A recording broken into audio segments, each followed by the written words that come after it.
Hello, my lovely and beautiful audience. Welcome back to my channel. Thank you for liking and subscribing. So, yesterday, I finished 12 Years a Slave, and Solomon Northup paints a pretty devastating picture of slavery. Like, one of the slaves' names is Patsy, and she gets beat so much. And there's somebody that eventually comes along, and he's the reason why Solomon Northup was able to escape slavery. His name was Bass. He was a carpenter. He was Canadian, and he told Edwin Epps, the slave owner of Solomon Northup, or Platt, as he's called in the book, that slavery was wrong.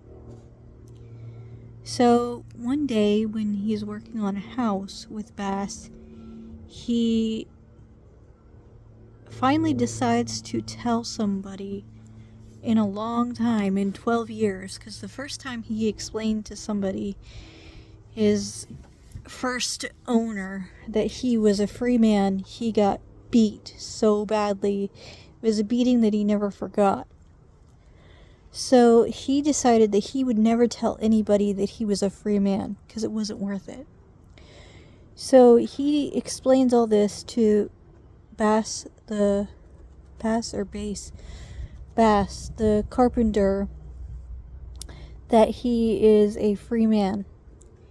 And so they decide to write a letter to Mr. Northup, who is alive, fortunately. He sends it to a couple of people, at least 3 people. So it takes a while for them to get this letter, and if anybody finds out, Bass will get in trouble. He could die. He could get killed for helping a slave. So he decides to help him, and he sends the letter to his old family member, basically, but he could have owned him. That's where he got the name Northup.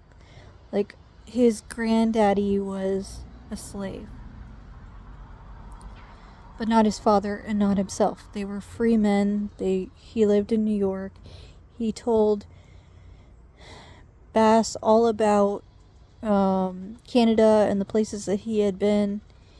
And so the other thing that struck me was the fact that, can you imagine not only being a slave, but also at that point in time, he became an overseer over the rest of the slaves that were there, watching them as they worked. And he was tasked with whipping the slaves if they didn't work hard enough or fast enough. Unfortunately, he got so good with the whip that he made it look like he was hitting them, but in reality, they weren't getting hit at all. They would scream and cry and, all that stuff, but he got so good with the whip that he never hit them. Now, the worst part of the story that I hated so much, and so did he, was when Patsy decides to go get some soap because her mistress doesn't like her. She's jealous and she's angry and she doesn't like her. She is constantly being either berated, beat, or I think she was also raped by her master, but that's my opinion. That's kind of what he's hinting at.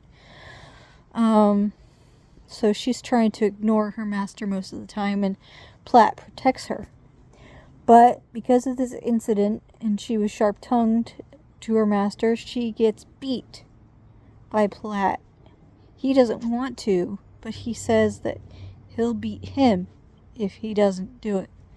So he eventually stops beating her. And then he starts to beat him. It's a crazy crazy book, but it was really, really good. I liked it.